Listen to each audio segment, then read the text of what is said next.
During the last week of the massive protests in Madison, rhetoric from the left began transitioning from workers' rights to civil rights. From Wallace to Walker, we will not be held back in our fight for justice and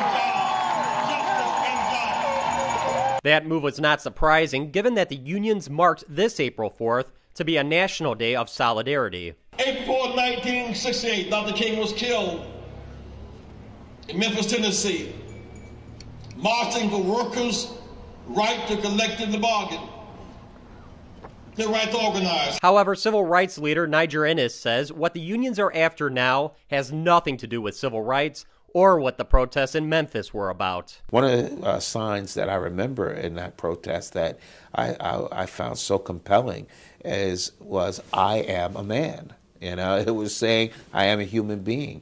Treat me like a full, part of the human race and as an adult." And that's what these folk were fighting for. That's what the movement was fighting for, not for special protected benefits and a super pension and seniority that, regardless of your competence and regardless of your effectiveness, protected you from getting fired.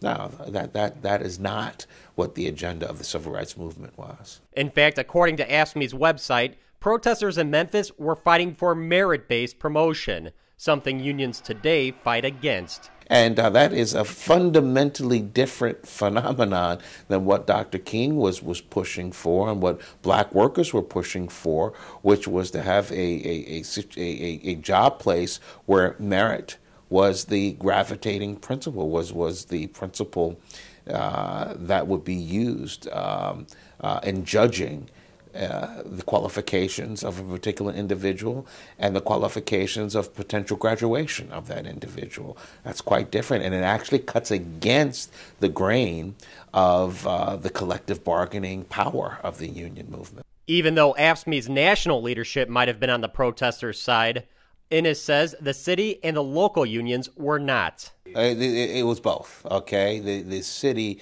was more than comfortable to deal with a union that discriminated against blacks. And unions at that time did not bring in blacks and often discriminated against blacks. I mean, it's a catch-22.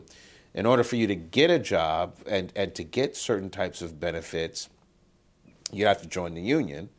And then what happens if you're African American and you're not allowed to join the union? I mean, it's the worst of all scenarios. So Dr. King's protest was against both. It was against the city that cut the deal with the union, but it was also against discriminatory practices that were taking place within the union itself. Regardless of what the sanitation workers were truly fighting for in Memphis 45 years ago, union protesters plan to use it to their advantage this April 4th. For the MacIver Institute, I'm Bill Osmolsky.